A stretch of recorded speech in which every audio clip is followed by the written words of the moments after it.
तो गाइस कैसे हो आप लोग। तो स्वैलो स्टार के नेक्स्ट नोवेल के एपिसोड नंबर 410 में आपका स्वागत है। तो चलिए शुरू करते हैं। तो जैसा कि हमने पिछले एपिसोड में देख लिया कि लूफेंग 9 रिमोटनेस से बाहर आ चुका था। लूफेंग के पास उन्हीं सारे ब्लडी सीज में से वाटर ले लिया होता है। तो गाइस कैसे हो आप लोग। तो स्वैलो स्टार के नेक्स्ट नोवेल के एपिसोड नंबर 410 में आपका स्वागत है। तो जैसा कि हमने पिछले एपिसोड में देखा कि लूफेन ने ब्लडी सी में से वाटर को ले लिया होता है। वो प्राइमर सिटी में भी वापस आ चुका होता है। लूफेन यहाँ पर आ जाता है और सोचने लगता है कि नाइन रिमोटन मास्टर को नहीं पता होगा कि आखिरकार लूफेन ने ब्लडी सी से वाटर क्यों लिया होगा। लूफेन इसके बारे में केयर भी नहीं करता कि उन्हें पता हो या फिर नहीं, क्योंकि लूफेन को तो सिर्फ स्ट्रांग होना है। लूफेन फाइनली ब्लडी सी के वाटर से अपने थर्ड बॉडी को और लूफेंग अभी बहुत ज्यादा खुश होता है और वो यहाँ पे करने के लिए तैयार भी होता है। लूफेंग सोचता है कि यहाँ पे जू जंग एम्पर के पास भी कई सारे इनक्रेडिबल टैलेंट्स है।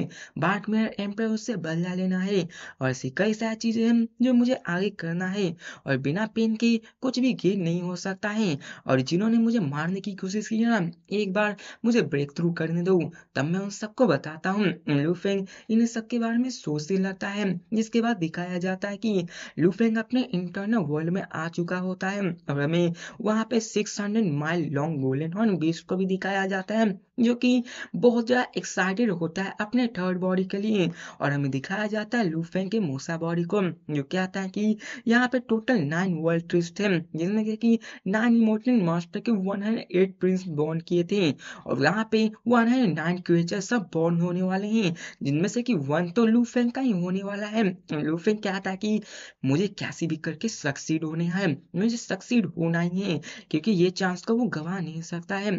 दिखाया जाता है कि वो उस वाटर को ब्लडी सी का होता है उसे क्लोन करना स्टार्ट कर देता है और यहाँ पे वो अपने आप को काम करता है और दिखाया जाता है कि उसके इंटरनल वर्ल्ड में इन कार्विंग्स बनने लगती है। वो ब्लड सी वहां पे स्काई में जाके उसके इंटरनल वर्ल्ड को घेरने लगती है और दिखाया जाता है कि वो इंटरनल वर्ल्ड के सेंटर में आ जाती है और लूफेंग अपने इंटरनल वर्ल्ड को अपने माइंड से कंट्रोल कर रहा होता है और कहता है टैलेंट टेक्निक क्लोन करो और ब्रीड करो।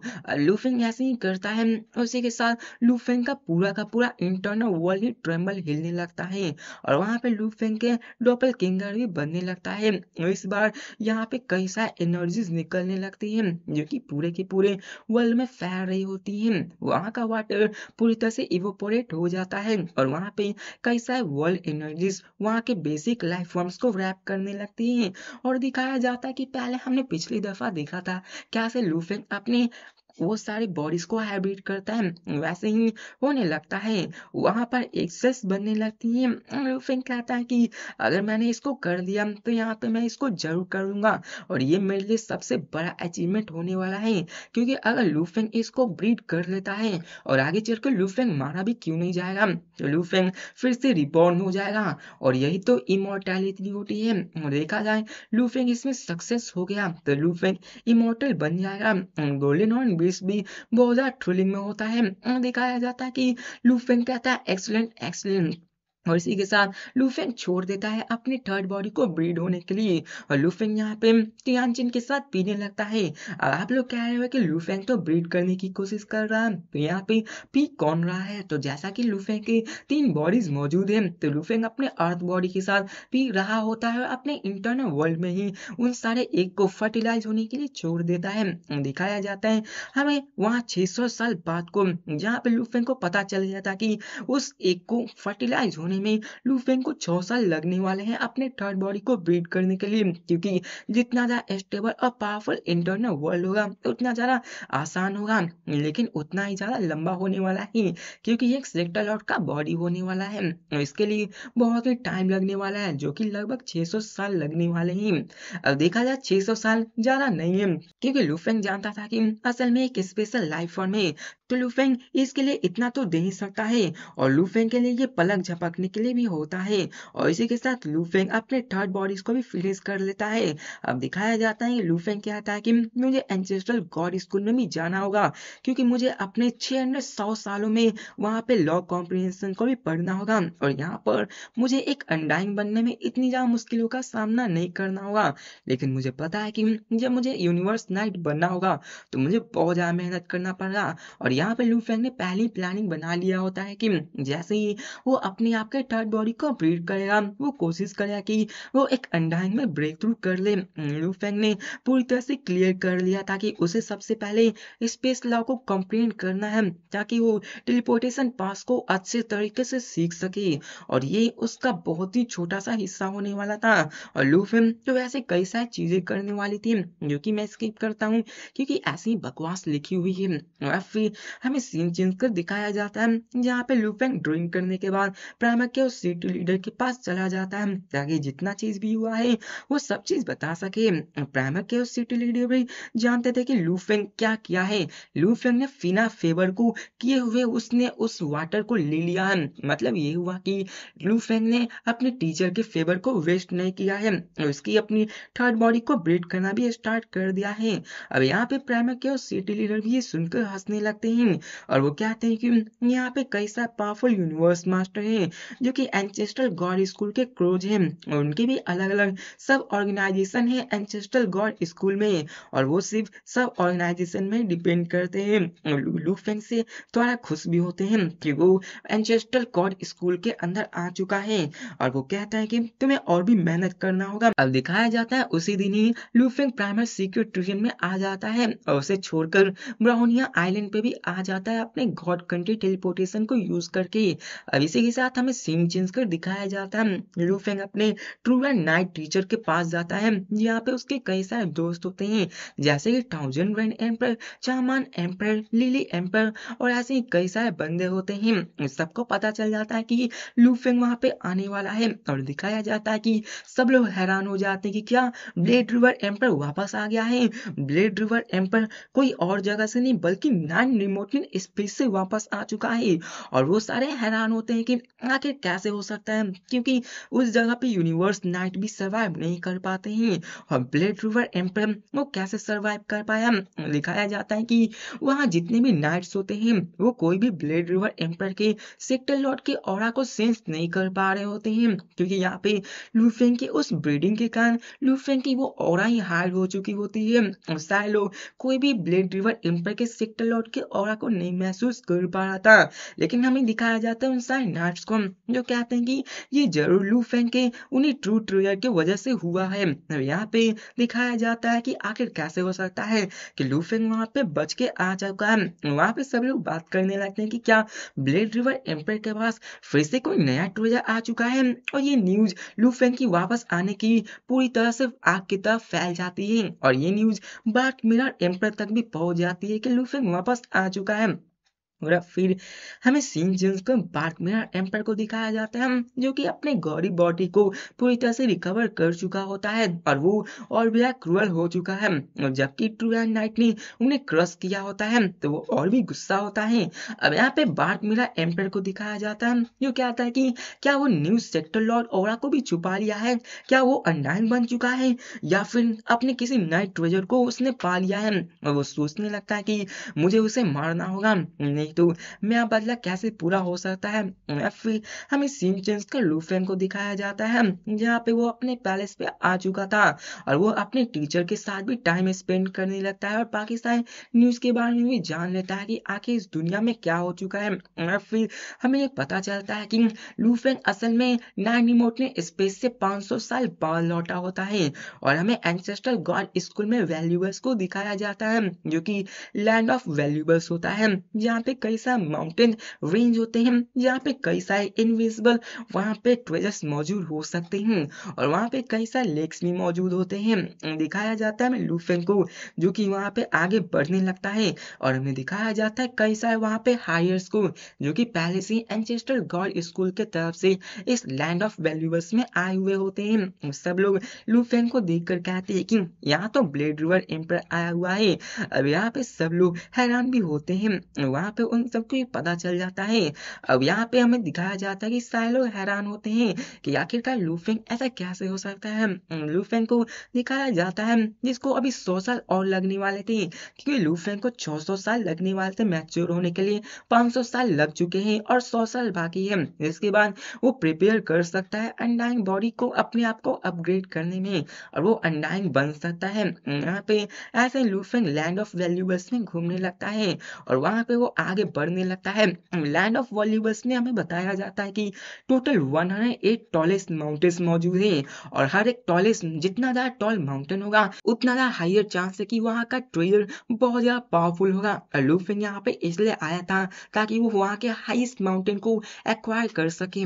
फिर हम दिखाया जाता है वहाँ पे लूफेंग को जो कि आ चुका था, और सब लोग लूफेंग को ही देख रहे होते हैं, और यहाँ पे सब लोग बातें कर रहे होते कि बार्टमैन एम्पर, क्या तुम्हें लगता है ब्लेड रिवर एम्पर वहां से कुछ वैल्यूबल को पा सकता है या फिर नहीं। अब यहाँ पे कई सारे बंदे उसी तरफ माउंटेन्स की तरफ देख रहे होते हैं।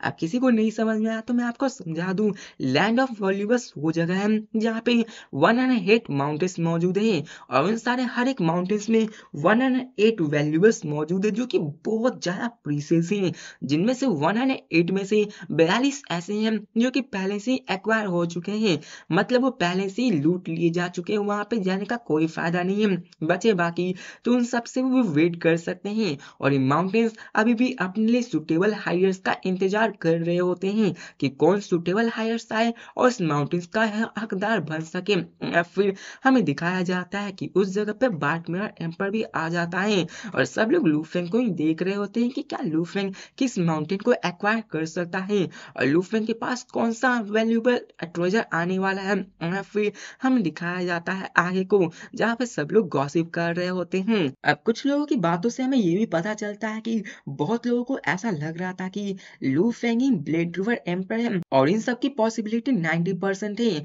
और लूफेंग ही ट्रू एंड का डिस्पल है। अब यहाँ पे हमें दिखाया जाता है बार्टमैन एम्पर को, जिसे भी पता होता है, लगभग उसे भी अंदाजा होता है कि जरूर लूफेंग ही ब्लेड रिवर एम्पर है और ट्रू एंड का वो डिस्पल है, नहीं तो आके ट्रू एंड एम्पर उस पर ऐसे ही क्यों अटैक करने आएंगे। और यहाँ पर ऐसे ही बातें होने लगती है, बहुत ही फालतू बकवास होती है जिसको मैं स्किप करता हूँ। फिर हमें दिखाया जाता है लूफेंग को, जहाँ पे एक के बाद एक माउंटेन आता है, वहाँ पे वो आगे बढ़ने लगता है। लूफेंग फ्लाई करता है, लैंड होता है, एक माउंटेन पे जाता है, लैंड करता है, लेकिन वो फेल होता जा रहा होता है।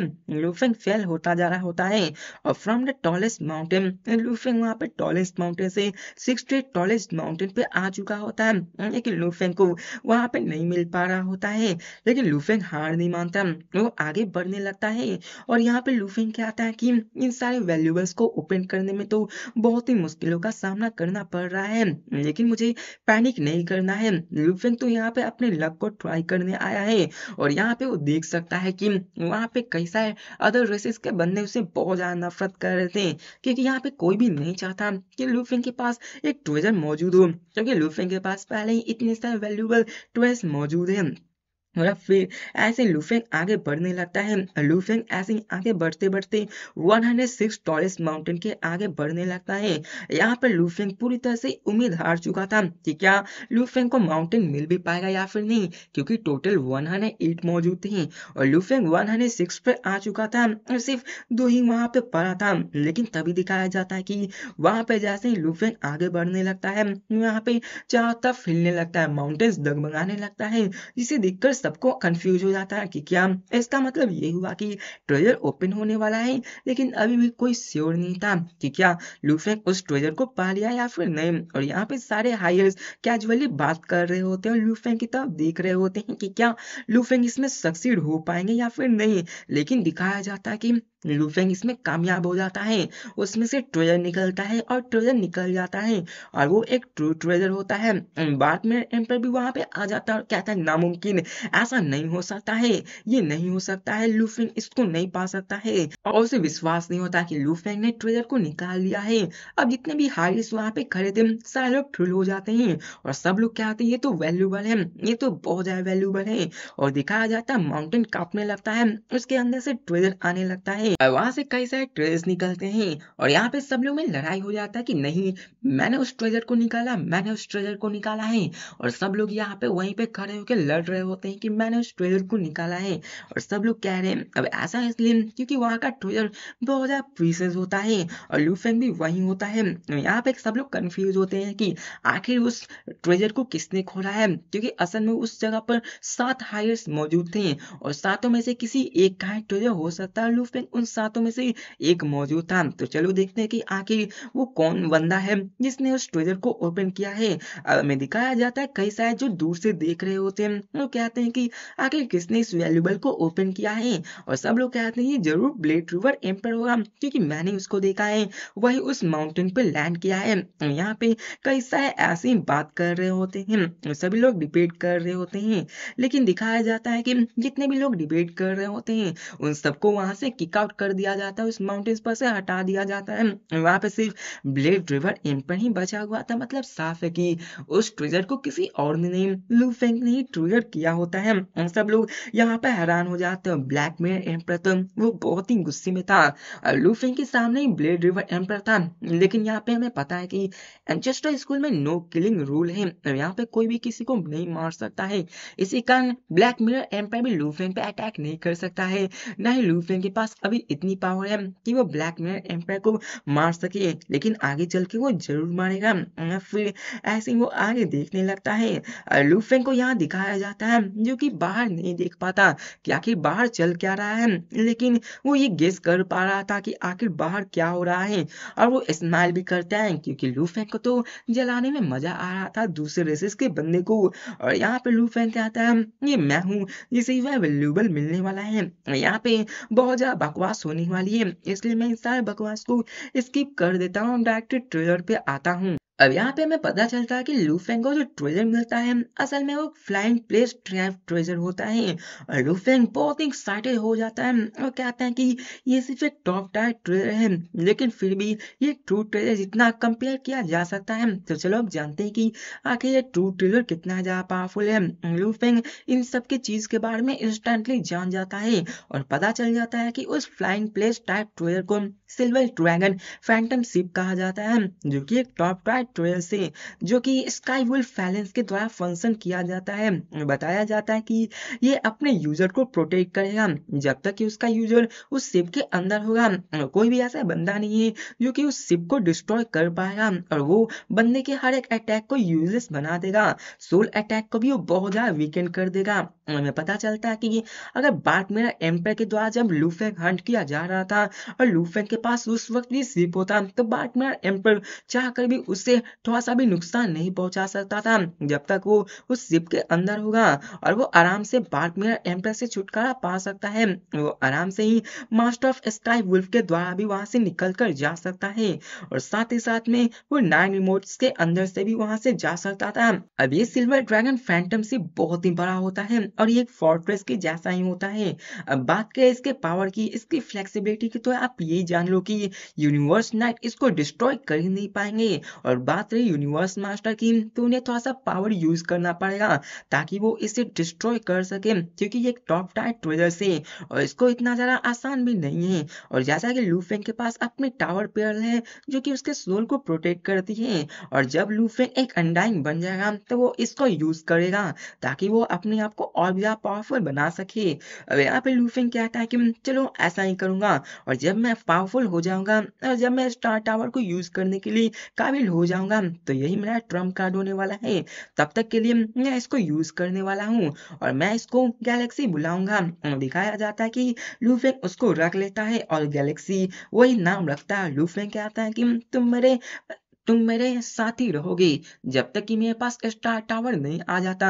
स्टार टावर के बारे में तो आपको पता ही है कि कितना ज्यादा पावरफुल है। आगे चल के ये लूफेंग के लिए बहुत ही कारगर साबित होता है, क्योंकि इसी के कारण तो लूफेंग बहुत ज्यादा पावरफुल बनने वाला है। अब इसी के साथ हमें लूफेंग को दिखाया जाता है जो कि उस इंसेंसिव गैलेक्सी को अपने आर्म के स्किन के अंदर रख लेता है, जो कि उसके बॉडी के साथ ही मर्ज हो जाता है। अब देखा जाए तो ये किसी ऑटोमन रेस के बिल्ड से भी बहुत ज्यादा अच्छा होता है। लूफेंग आराम से इसको रख सकता है। लूफेंग वहां से बाहर आ जाता है और अब फिर हमें दिखाया जाता है सारे हायर्स को, जो कि अभी भी गेस कर रहे होते हैं कि आखिर लूफेंग को क्या मिला होगा। और तभी लूफेंग वहां से बाहर निकलता है और फिर हमें दिखाया जाता है लूफेंग को, जो कि सबके सामने होता है और सब लोग वहां पे खड़े होते हैं। अब दिखाया जाता है लूफेंग जैसे ही आता है वहां पे पूरे के पूरे जगह में ही शांति होता है। लूफेंग सामने देखता है और कहता है वाइन मास्टर। अब दिखाया जाता है कि वहां पे कई सारे इनहेरिटेंस के वैल्यूबल कंट्रीब्यूटर के बारे में भी बताया जाता है और वहां पे ग्रीन नाइट होता है। अब यहाँ पर भी कई सारे बकवास होती है जिसको मैं स्किप करता हूँ और अब फिर सीन चेंज कर वर्चुअल वर्स को सीन दिखाया जाता है जहाँ पे लूफेंग अपने लैपटॉप के सामने बैठा हुआ होता है और उस पर सर्च करता है वाइन मास्टर और देखता है कि वहां पे सिर्फ एक सिंगल एंट्री होती है। लूफेंग उस पर क्लिक करता है और वाइन मास्टर के बारे में हमें लिखा हुआ बताया जाता है कि वाइन मास्टर एक इनबॉर्न बीस्ट गॉड है जो कि विंड और टाइम का बीस्ट गॉड है और ये एक यूनिवर्स का यूनिक लाइफ फॉर्म है और जो कि बीस्ट गॉड से बॉर्न हुआ है और वो अपने आप को राइडिंग विंड से पहचानता है और वो यहाँ के एंसेस्ट्रल गॉड के बीस्ट में से एक ही। लूफेंग ऐसे ही कई सारे चीज के बारे में पढ़ने लगता है और फिर से कई सारे ऐसी रिपीटेटिव चीज दिखाई जाती है जिसको मैं स्किप करता हूँ और फिर हमें दिखाया जाता है लूफेंग को जहाँ पे सब लोग उसे कॉन्ग्रेचुलेट कर रहे होते हैं और फिर से यहाँ पे ऐसी सारी चीजें बताई जाती हैं और लूफेंग अपने दोस्तों को बताता है कि आखिर उसे क्या मिला हुआ है, तो इसको भी स्किप करता हूँ। और फिर हमें दिखाया जाता है बार्टमर एम्पर को जहाँ पर वो बहुत ही गुस्सा होता है कि आखिरकार लूफेंग को ऐसे ही एक वैल्यूबल ट्रेजर कैसे मिल सकता है और वो कहता है डैम, मैंने भी कभी एक्सपेक्ट नहीं किया था, ये तो प्योर लक है, मुझे और भी ज्यादा पावरफुल बनने दो, मैं उन सबको जरूर मार दूंगा।